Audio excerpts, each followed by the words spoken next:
एक बूढ़ी औरत अपने बेटे के साथ और अपने दामाद के साथ दोस्तों थाने में पहुंचती है और फिर वहां पर जाकर के पुलिस वालों से कहती है कि उनकी बेटी जो कि 27 साल की बेहद ही खूबसूरत लड़की थी नीरू, ये अचानक से लापता हो चुकी है। इसका कुछ अता पता नहीं चला है और जो इसका पति यानी कि जो नीरू का पति है, ये लगातार कई दिनों से उनको इस चीज के लिए टरका रहा है। जाने वो कौन कौन से बहाने बना रहा है। जब भी उसकी बेटी के बारे में पूछा जाता है तो वो बहाने बनाते जा रहा है। तो जरा आप एक बार जाकर के जांच कीजिए। और ये गुमशुदगी की रिपोर्ट थी। गुमशुदगी की रिपोर्ट में पुलिस कितना ही ध्यान देती है दोस्तों, ये तो सोचने की बात है। लेकिन यहाँ पर जब ज्यादा दबाव दिया गया, जो रसूखदार लोग थे उन्हें जब थाने में लाया गया और उनके माध्यम से जब पुलिस से जांच कराने की कोशिश की गई, तो पता चलता है कि जिस लड़की की तलाश में ये बूढ़ी औरत घूम रही है, पुलिस थाने की चक्कर काट रही है, वो महिला तो अब इस दुनिया में है ही नहीं। उसका कत्ल हो चुका है। क्योंकि जब ये बूढ़ी महिला अपनी बेटी के यहाँ जाती है पुलिस वालों के साथ और घर के अंदर जैसे ही एंटर करती है, तो तीखी और तेज ऐसी भयानक बदबू इनके नाकों में घुसती है कि फिर इनका वहां पर खड़ा रहना भी मुश्किल हो गया था। जब घर की तलाश ली जाती है तो स्टोर रूम के अंदर उन्हें एक महिला के 2 हाथ 2 पैर और सिर अलग कटा हुआ और इस तरह से छत बिछत शव जो है वो दिखाई देता है। लगभग 8 टुकड़े इस शव के किए जा चुके थे। जो इनका दामाद था, मतलब कि जो इस महिला जो मृतका थी, इसका जो पति था, पुलिस उसकी तफ्तीश और तलाश करती है तो वो भी उसी घर में था। पुलिस उसको पकड़ करके सीधे थाने ले आती है और फिर थाने ला करके जब उससे पूछताछ की जाती है कि आखिर तुम्हारी पत्नी की हत्या तुमने क्यों की, क्योंकि घर के अंदर वो था और उसके 2 बच्चे थे और उसकी पत्नी नीरू होती है। तो वो ऐसी कहानी सुनाता है जिसको सुनने के बाद दोस्तों एक तरफ तो इस व्यक्ति के इस कृत्य पर गुस्सा था सभी को और दूसरी तरफ इससे सहानुभूति भी थी। तो ये मिला जुला एक तरह का एक केस था, ऐसा ही मामला था जिसके अंदर लोग जो थे वो लोगों की सहानुभूति भी जुड़ी और जिसके अंदर लोगों का आक्रोश भी जुड़ता जा रहा था। तो दोस्तों क्या था पूरा मामला, क्या थी पूरी घटना, जानते हैं वीडियो में। लेकिन वीडियो में आगे बढ़ने से पहले बस आपसे एक ही रिक्वेस्ट है कि वीडियो को लाइक करके चैनल को सब्सक्राइब करके बेल आइकन जरूर दबा दें। तो दोस्तों ये घटना जो है वो श्री गंगानगर के अंदर घटती है और वहीं पर एक फैमिली रहा करती थी जिसमें एक पत्नी जो कि 27 साल की थी जिसका नाम नीरू था और इसका पति महावीर जो कि नीरू से दुगनी उम्र का था, 44 साल का था और इनके 2 बच्चे कोमल और हर्षित यही रहा करते थे। जो महावीर था इसने ऑटो पार्ट्स की दुकान लगाई थी और ये जो नीरू है वो ब्यूटी पार्लर का काम किया करती थी। ब्यूटी पार्लर इसने खोला हुआ था। अब शादियों का सीजन होता है। नीरू जो थी यदा कदा कभी शादियों में भी इसके पास वर्कलोड था, कई तरह के ब्राइड को इसे तैयार करना था, तो रात में ये अक्सर लेट आया करती थी। 12, 1 या 2 बजे तक ये घर आने में इसको टाइम लग जाया करता था। इतना टाइम इसका अक्सर ही हो जा रहा था जब शादी का सीजन चल रहा था। अब जब नीरू इस कदर घर पर लेट आती थी तो यहाँ पर जो ये महावीर हो ये बहुत ज्यादा परेशान हो जाया करता था। ये नीरू को लगातार कॉल लगाया करता था, उसकी खैरियत के लिए वो फिक्रमंद रहता था। लेकिन नीरू अपने काम में बिजी रहती थी, इसीलिए फोन को साइलेंट कर देती थी या फिर फोन नहीं उठा पाती थी। यहाँ पर धीरे धीरे जो महावीर है इसके दिमाग में नीरू के लिए गलत ख्याल आना शुरू हो जाते हैं। जब महावीर के दिमाग में गलत ख्याल आए तो उसका नतीजा ये निकला कि एक दिन उसने नीरू की हत्या ही कर दी। जब महावीर को पकड़ करके पुलिस थाने में पुलिस लेकर आते हैं और इससे पूछताछ की जाती है तो महावीर बताता है कि बेसिकली वो पंजाब में रहा करता था और फिर वो अच्छा खासा पैसे वाला भी ये परिवार था। काम धंधा और इसके पिताजी जो प्रॉपर्टी थी वो बहुत ज्यादा थी, करोड़पति फैमिली थी। महावीर की उम्र 35 साल हो चुकी थी और इसके लिए क्योंकि इसके नखरे बहुत ज्यादा थे, इसके पास पैसे ज्यादा थे, जो भी लड़की से दिखाई दे जाती थी ये रिजेक्ट कर दिया करता था, शादी नहीं करा था। और अब धीरे धीरे इसकी उम्र बढ़ती चली गई। जब 35 साल का हो गया तो फिर घर वालों को फिक्र होने लगी कि महावीर की शादी कैसे होगी, अब तो इसकी उम्र ही निकालती जा रही है। और फिर एक उम्र के बाद तो चाहे कितना ही पैसा क्यों ना हो, लड़की वाले थोड़ी ना लड़की देंगे किसी उम्र दराज व्यक्ति को। अब दोस्तों चलो महावीर के लिए जो लड़की ढूंढी गई थी तो फिर वो लड़की जो कि फतेहगढ़ साहब की एक जगह की रहने वाली थी, नीरू, जिसका नाम उम्र 18 साल थी। महावीर की उम्र 35 साल थी और नीरू की उम्र 18 साल थी। लेकिन नीरू के जो घर वाले माता पिता थे वो महावीर के प्रॉपर्टी और पैसे को देखा, करोड़पति आदमी था, तो फिर ये बेटी को शादी करने के लिए महावीर से करने के लिए राजी हो जाते हैं। नीरू जो थी वो दिखने में बहुत ज्यादा खूबसूरत थी और 18 साल की कमसीन युवती किसी 35 साल के शख्स के मिल जाए तो उसकी खुशी का क्या ही ठिकाना होगा। आप आइडिया लगा सकते हैं कि महावीर की क्या स्थिति रही होगी। ये बहुत ही राजी खुशी नीरू से शादी करने के लिए तैयार हो जाता है और इन दोनों की शादी करवा दी जाती है। नीरू से जब महावीर की शादी हुई तो 1-2 साल तो इन दोनों का अच्छा रिलेशन चलता रहा। नीरू जो थी वो भी महावीर के साथ बहुत ही ज्यादा सलीके से पेश आया करती, इसके हर खुशी और हर चीज का ध्यान रखा करती थी और महावीर भी रखा करता था नीरू के साथ, वो भी बहुत अच्छे तरीके से पेश आया करता था। महावीर भी नीरू को टूट करके प्यार किया करता था। लेकिन 1-2 साल बाद इन दोनों के व्यापार में इतना ज्यादा घटने लगा कि जमीन जायदाद भी गई, ये कर्जदार भी हो गए थे और ये पुश्तैनी मकान तक इन्हें बेचना पड़ा था। अब इस तरीके से जब ये लोग इतना बर्बाद हो गए, महावीर का फैमिली और ये सब, तब इन्होंने वहां से पलायन करना ही उचित समझा। फिर ये पंजाब से श्री गंगानगर आ जाते हैं और श्री गंगानगर के अंदर एक कॉलोनी में आकर के रहने लगते हैं। अब यहाँ पर पूरी फैमिली एक साथ रह रही थी, लेकिन जो नीरू है अब इसको अपने सास ससुर और उनके साथ रहना पसंद नहीं था। ये महावीर से कहती है कि मुझे सास ससुर के साथ नहीं रहना है, मुझे सेपरेट रहना है, अलग से रहना है। अब महावीर अपनी पत्नी को कैसे ही बात को टाल सकता था, वो मुफलिसी का मारा भी आदमी था। तो गंगानगर में आकर इसने एक ऑटो पार्ट्स की शॉप खोली थी। और जो नीरू थी, इसको सजने संवरने का बहुत ज्यादा शौक था, तो ये चाहती थी कि खुद का एक ब्यूटी पार्लर खोल लिया जाए। तो महावीर ने भी कोई ऑब्जेक्शन नहीं उठाया और इसे ब्यूटी पार्लर खुलवा कर दे दिया। नीरू का ब्यूटी पार्लर हो चुका था और जो महावीर है उसका ऑटो पार्ट्स का दुकान हो चुका था। अब महावीर ऑटो पार्ट्स की दुकान पर जाता, शाम को घर आ जाया करता था। नीरू भी अपने सुबह घर से निकलती और शाम को या फिर देर रात को ही घर आ पाती थी, क्योंकि उस पर वर्कलोड ज्यादा था। इनके 2 बच्चे भी हो चुके थे, कोमल और हर्षित। अब ये दोनों बच्चे भी बड़े होते जा रहे थे और इनका स्पोर्ट्स में बहुत ही ज्यादा इंटरेस्ट था। महावीर जो भी कमाई किया करता था ऑटो पार्ट्स की दुकान से, वो इतना नहीं हो पाता था कि दोनों बच्चे की परवरिश कर सके, उनकी पढ़ाई का खर्चा उठा सके, घर का खर्चा उठा सके। नीरू जो पैसे लाया करती थी अपने ब्यूटी पार्लर से कमाकर, उससे इसे काफी ज्यादा सहारा मिल रहा था। लेकिन अब नीरू का काम ही ऐसा था कि देर रात को इसका घर आना था और ये चीज महावीर को पसंद नहीं आती थी। अब जो महावीर है, इसके दिमाग का थोड़ा सक्का भी कीड़ा उठने लगा था और वो नीरू को थोड़ा कंट्रोल में भी रखना चाहता था, उसे अपनी हिदायतों के अनुसार चलाना चाहता था, जैसे पहले चला रहा था। लेकिन पहले की स्थितियां कुछ और थी और अब स्थितियां बदल चुकी थी। नीरू पहले पूरी तरह से महावीर पर डिपेंड थी, लेकिन अब नीरू खुद इंडिपेंडेंट हो चुकी थी, खुद ही वो अपने खर्चे उठा सकती थी और खुद अपने फैमिली का खर्चा भी उठा रही थी। अब महावीर का ज्यादा जोर जबरदस्ती नीरू पर चल नहीं रही थी। नीरू को बंदिशें बिल्कुल भी पसंद नहीं थी और महावीर चाहता था कि वो नीरू पर बंदिशें लगा कर रखे और यही मनमुटाव, यही तकरार इन दोनों के बीच शुरू हो गई थी। जो महावीर है, जो कि वो 44 साल का हो चुका था, नीरू 27 साल की हो चुकी थी। अब नीरू की जो जवानी की कसमसाहट है वो बढ़ती जा रही थी। इसके अंदर जो जवानी का खेल खेलने की इच्छा है वो अब ज्यादा ही बढ़ती जा रही थी, जबकि जिम्मेदारी और उम्र की वजह से जो महावीर है वो शिथिल होता जा रहा था। इसका इंटेंशन अब इन सब चीजों से निकलता जा रहा था, फिजिकल वाली चीजों से। अब नीरू और महावीर के अंदर वैचारिक मतभेद तो था ही सही, और अब शारीरिक मतभेद भी शुरू हो चुका था, क्योंकि अब जो नीरू चाहती थी, महावीर उसे वो सुख दे नहीं पाता था। और नीरू जो थी वो परेशान थी, लेकिन वो ईमानदार थी अपने पति के लिए, अपने संस्कारों के लिए, और इसीलिए कभी किसी और पर पुरुष के लिए उसने ना तो कभी दिल में ऐसी चीज लाई और ना ही कभी उसने दिमाग में कभी ऐसा कोई बात सोचा। लेकिन अब एक जो महिला थी, जो कि नीरू के ही ब्यूटी पार्लर पर मेकअप कराने के लिए लगातार आती रहती थी, उसका पति उमेश होता है। अच्छा, वो पैसे वाला करोड़पति आदमी होता है। ये अपनी पत्नी को छोड़ने और लेने के लिए आ जाया करता था ब्यूटी पार्लर में। जब वो इस तरीके से नीरू के ब्यूटी पार्लर पर आता तो यदा कदा नीरू से उसकी बात भी हुआ करती थी। और फिर आंखों ही आंखों में जो उमेश था वो नीरू की भावनाओं को समझ भी गया था कि ये अपने पति से कितना परेशान और उदास है, या फिर इसे किसी पुरुष की ललक है। एक महिला के हाव भाव जो थे वो जिस तरीके से कर रही थी वो चीजें समझ गई थी, जो कि एक्सपीरियंस होल्डर था उसका पति, वो समझ गया था। और फिर उमेश ने नीरू की सारी चीजों को समझ लिया था। जब इस तरीके से उमेश नीरू की दुकान पर आता अपनी पत्नी को लेकर के, और फिर जब उसे लेने के लिए वापस आता, तो इस वक्त में नीरू और इन दोनों की बातें होती थी। बातें होती तो उमेश जो है वो नीरू से डबल मीनिंग बातें करने लगा, उससे मजाक भी कर लिया करता था। नीरू कभी इन चीजों का बुरा नहीं मानती थी और इस तरीके से इन दोनों की दोस्ती आगे बढ़ी। तो फिर मोबाइल नंबर एक्सचेंज किया। अब जो मोबाइल नंबर एक्सचेंज हुए तो फिर यहाँ पर नीरू और उमेश जो है वो इन दोनों के बीच में लंबी लंबी बातें चलने लगी।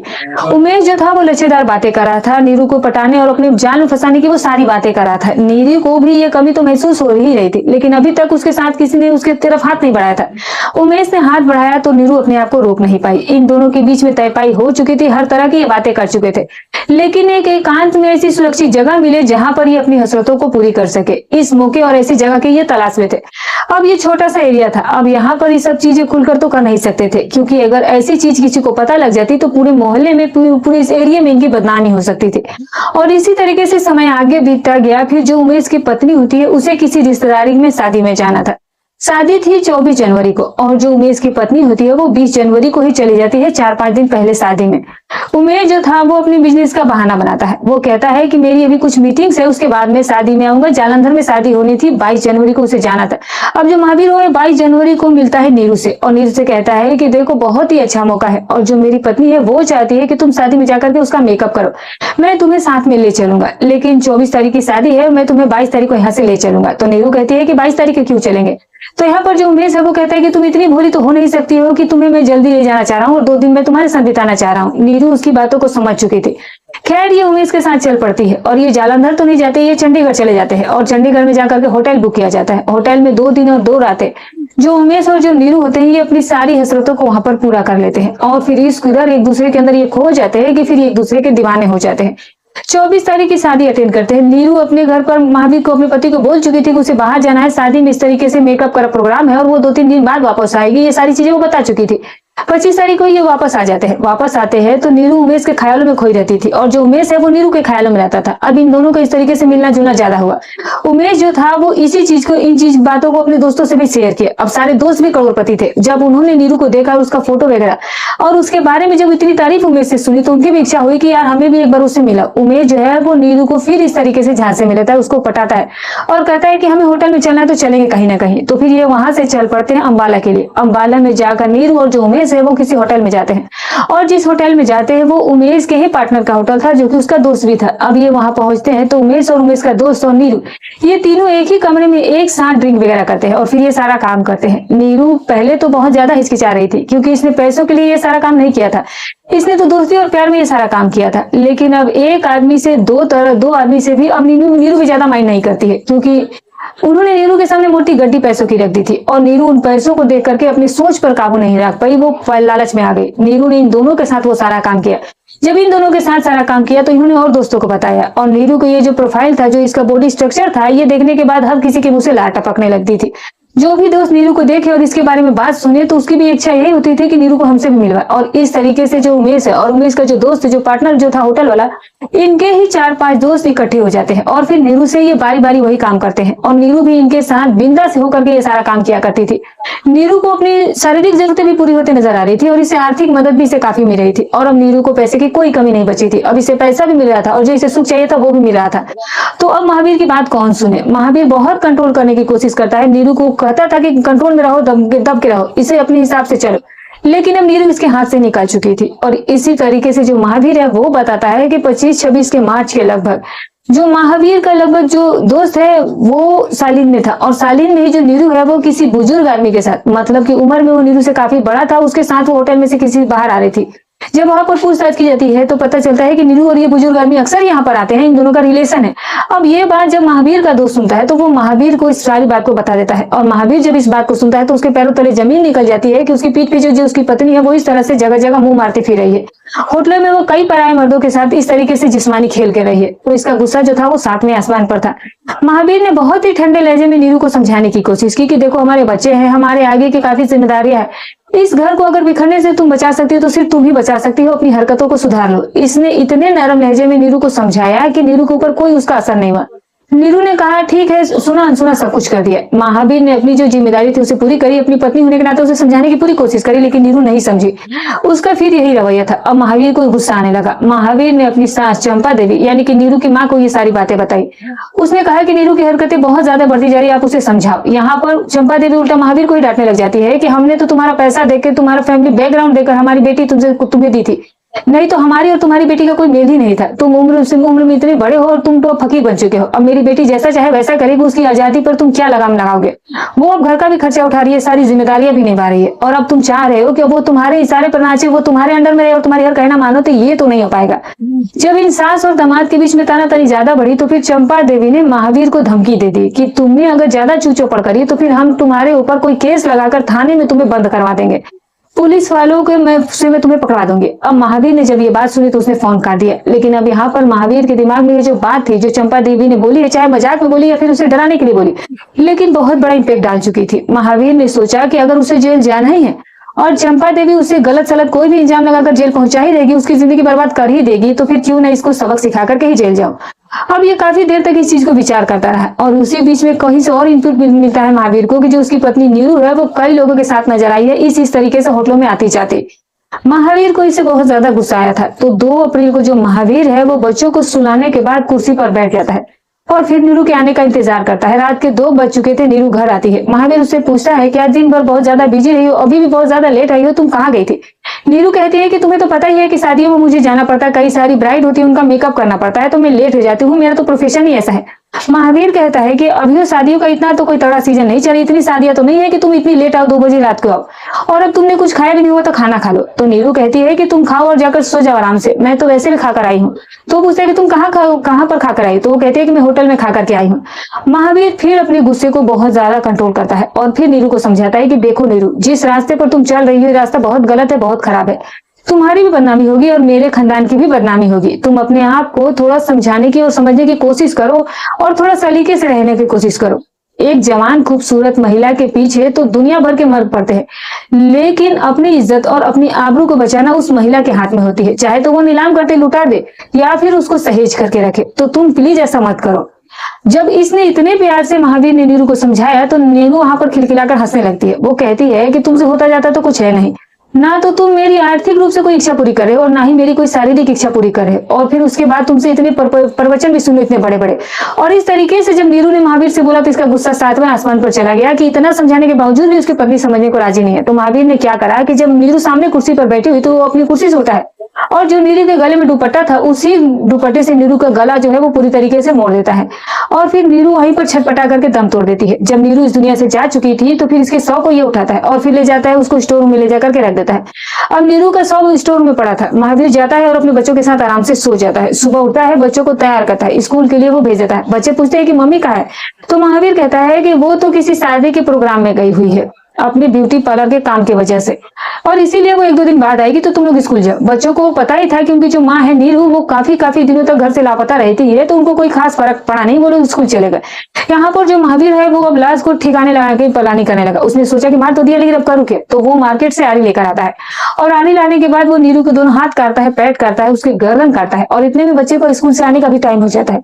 महावीर जो है वो जब अच्छे तरीके से साफ सुफ कर लेता है जो भी ब्लड वगैरह फैला हुआ था और फिर खुद भी नहा लेता है और फिर अच्छे कपड़े पहनता है और फिर बच्चों को घर में लाता है और खाना बना करके खिला करके उन्हें सिला देता है। सारी रात महावीर सोचता रहता है कि अगले दिन क्या किया जाए। इतने में जो नीरू की माँ है वो महावीर को फोन करती थी कि बेटी से बात नहीं हो रही है और वो रोज ही फोन उससे करती है, लेकिन आज उसे फोन नहीं करा। महावीर कहता है कि उसका फोन तो घर पर ही है और वो कहीं किसी पार्टी में गई है और मुझे भी नहीं पता कि वो कब आएगी तो मैं आपसे बात करा दूंगा। अब जो महावीर था वो अपनी सास को टरका देता है, लेकिन यहाँ पर जो सास थी उसे अपनी बेटी की बहुत ज्यादा फिक्र थी कि कहीं नीरू के साथ कुछ हो ना गया हो। तो फिर जो नीरू की माँ होती है दोस्तों, वो अपने दामाद को कॉल करती है दूसरे वाले को कि जाओ तुम देख कर आओ कि नीरू आखिर ठीक तो है कि कहाँ गई है, वो कुछ उसका पता नहीं लग रहा है। अब जो दूसरा दामाद होता है वो आता है महावीर के पास और इससे पूछताछ करता है कि नीरू कहाँ है। तो वो कहता है कि नीरू को यार मुझे पता होता तो मैं तुम्हें बता नहीं देता, वो किसी शादी में गई है, ब्यूटी पार्लर के काम से गई है और जब मुझे पता चलेगा तो मैं तुम्हें खुद ही बता दूंगा। इस तरीके से टरका दिया। अब दूसरे दामाद को भी क्या इतना मालूमात करने के लिए कोई खास वजह थी। इतनी बात सुनकर वो घर आ जाता है और फिर सास को तसल्ली देता है कि टेंशन मत लीजिए, 2-4 दिन में आ ही जाएगी। इस तरीके से तो वो अक्सर ही जाती है, 2-4-5 दिन के लिए बाहर जाती है, तो आप बिल्कुल बेवजह फिक्र कर रही हैं। चलो चंपा देवी जो सास होती है महावीर की, इससे फिर थोड़ी तसल्ली हो जाती है, लेकिन 2-3 दिन फिर भी जाते हैं। अब यहाँ पर जब नीरू का कुछ भी अता पता नहीं चला तो फिर वो अपने बेटे को जो कि किसी और जगह पर रखा था उसको कॉल करती है और कहती है कि चलो तुम जल्दी से नीरू के घर। और मुझे पता नहीं क्यों अनहोनी का अंदेशा हो रहा है क्योंकि नीरू इतने दिन बिना फोन करके कैसे रही, उसने मुझसे इतने दिनों से बात नहीं करी और इन दोनों के बीच में वैसे भी सही संबंध नहीं चले, तो मुझे महावीर पर ही शक है। अब जब नीरू का भाई जब वहां से वो लौट कर गंगानगर आता है और यहाँ पर जो सास है वो भी आ चुकी थी और ये लोग जब थाने में जाते हैं पुलिस वालों से कहते हैं कि उनकी बेटी जो है वो मिल नहीं रही है, गुमशुदगी की रिपोर्ट ये दर्ज करवा देते हैं। अब यहाँ पर जब वो पहुंचते हैं तो पुलिस वाले जो है वो नीरू के घर पर जब जाते हैं तो जैसे ही घर के अंदर जाते हैं तो फिर घर के अंदर से भीनी भीनी गंदी सी स्मेल तो आ ही रही थी और इत्र और परफ्यूम खूब ज्यादा छिड़का हुआ था। पुलिस को शक था कि कहीं ना कहीं कुछ ना कुछ माजरा तो यहाँ गड़बड़ है। जब पुलिस पूरे घर की तलाशी लेती है तो स्टोर रूम को जैसे ही खोला जाता है तो ऐसा तेज गंध वहां से आता है कि वहां पर जितने भी लोग खड़े थे सब अपने अपने नाक बंद कर लेते हैं, अपने मुंह तक बंद कर लिए और कोई वहां पर खड़ा नहीं रह पाया था। इस तरीके की हालत हो चुकी थी। अब जो महावीर था इसने अपने दोनों बच्चे पड़ोसी के यहाँ पर भेजे हुए थे और घर को ताला लगाया हुआ था। जब इस तरीके की कंडीशन पुलिस देखती है, जब उन 100 के जो पार्ट्स के पीस होते हैं उन्हें जब बाहर निकाला जाता है और जब उनकी पुष्टि की जाती है तो पता चलता है कि ये नीरू का ही शव है। डीएनए वगैरह मैच करा के देखा जाता है। महावीर को पकड़ लिया जाता है, गिरफ्तार करके थाने लाया जाता है और उसे पूछताछ की जाती है तो ये पूरी कहानी बयां करता है। तो महावीर कहता है कि उसने अपनी तरफ से पूरी कोशिश करी नीरू को समझाने की कि वो गलत रास्ते पर चल रही है और जिस रास्ते पर वो चल रही है इसका अंजाम बहुत ही ज्यादा खराब हो सकता है, गलत हो सकता है। नीरू को माँ को भी समझाने की कोशिश करी कि नीरू को थोड़ा समझा दे कि वो सही तरीके से चले, ये गलत रास्ते पर ना चले, लेकिन जो सास है उसने महावीर की बात को समझने और बेटी को समझाने के बजाय महावीर को ही धमकी देना शुरू कर दिया कि तुम्हें सलाखों के पीछे लगवा दूंगी, जेल पहुंचा दूंगी। तब महावीर को बस यही बाल अखड़ गई कि जब जेल जाना ही है तो फिर नीरू को सबक सिखा करके ही जाऊंगा। तो इसने उस बीमारी की जड़ को ही हटा देना और खुद का तो उसने वैसे भी भविष्य सोच रखा था कि वो सलाखों के पीछे जाएगा। तो महावीर को कोई खास फर्क नहीं पड़ा जब पुलिस ने उसे गिरफ्तार किया। तो अब यहाँ पर जो नीरू की माँ है वो महावीर को कड़ी से कड़ी सजा दिलवाने के लिए पुलिस के ऊपर दबाव डालने लगी कि इसके ऊपर तमाम धाराएं लगा दीजिए, इसे फांसी की सजा होनी चाहिए। लेकिन कानून को तो अपने हिसाब से काम करना है, जो भी उसके लिए उचित सजा होगी अदालत उसे देगी ही। तो दोस्तों यहाँ पर एक महिला जो कि अपनी शारीरिक जरूरतों के लिए वो पराये पुरुषों के ऊपर डिपेंड हो चुकी थी। और फिर एक ऐसा पति जो कि अपनी पत्नी को बहुत ज्यादा प्यार किया करता था, कभी उस पर आज तक हाथ नहीं उठाया था, ना कभी चिल्लाया, ना कभी उस पर गुस्सा किया, उसे हमेशा ही प्यार से और ठंडे लहजे से समझाने की कोशिश करता रहा। लेकिन जो वो जितना सीधा होता है दोस्तों, वो उतना ही ज्यादा खतरनाक होता है। जो अपना फ्रस्ट्रेशन निकाल लेता है, गुस्सा निकाल लेता है, डांट लेता है, डपट लेता है, मार लेता है, पीट लेता है दोस्तों, तो वो शायद इतने जघन्य अपराध को अंजाम नहीं दे सकता। लेकिन जो चुपचाप सुनता रहता है, बिल्कुल ही शांति से बात करता है, प्यार से समझाने की कोशिश करता है, जब एक लेवल से ऊपर से इसे पानी निकल जाता है, तो फिर वो अपने गुस्से पर काबू नहीं कर पाता है और शायद उसके सोचने समझने की शक्ति भी खत्म हो जाती है। खैर, अब नीरू इस दुनिया में रही नहीं, महावीर अब सलाखों के पीछे है। और जो इनके दो बच्चे हैं, कोमल और हर्षित, इसको इनके नानी यानी कि नीरू की माँ ने अपनाने से साफ इनकार कर दिया, क्योंकि इनका बाप कातिल है और जो माँ है वो एक बिगड़ी हुई औरत थी। अब दोस्तों, ये बच्चे अब कहाँ जाएं? स्पोर्ट्स में अच्छे थे, महावीर को हमेशा फिक्र थी कि बच्चे जो है वो स्पोर्ट्स खेले, इनके अच्छे से कोचिंग लगवा दे, ये अपना करियर बना ले। लेकिन अब जो बच्चे हैं दोस्तों, वो भविष्यहीन हो चुके हैं, क्योंकि नानी जो है वो इन बच्चों को एक्सेप्ट नहीं करना चाहती है और दादा दादी जो है इन्होंने इन बच्चों को ही एक्सेप्ट करा। और जब इन बच्चों को दादा दादी ने एक्सेप्ट किया, तो फिर उन्होंने पहली बार अपनी दादा दादी को देखा, यानी कि नीरू ने कभी अपनी जिंदगी में अपने जीते जी इन दोनों ही बच्चों को अपने ग्रैंड पेरेंट्स से कभी मिलने ही नहीं दिया, दादा दादी से कभी मिलने ही नहीं दिया था। तो दोस्तों, ये थी आज की कहानी। दोस्तों, इस पूरी कहानी सुनने के बाद आपके जो भी विचार हो कमेंट में जरूर बताइएगा। यहाँ पर दोस्तों महावीर को क्या सजा मिलनी चाहिए, और जो ये नीरू है, क्या उसको एक बार अपने पति की बात नहीं माननी चाहिए थी या माननी चाहिए थी, या फिर अपनी ही मस्ती और अपनी उड़ान भरते रहना चाहिए था? गलती इन सभी किरदारों में सबसे बड़ी किसकी है, नीरू की, महावीर की, या फिर नीरू की माँ चंपा देवी की? कमेंट करके जरूर बताइएगा। दोस्तों, हमारी कहानी सुनाने का उद्देश्य किसी की भावनाओं को ठेस पहुंचाना नहीं है, ना ही किसी के दिल को आहत करना है, बस केवल आपको सतर्क करना है, आपको जागरूक करना है।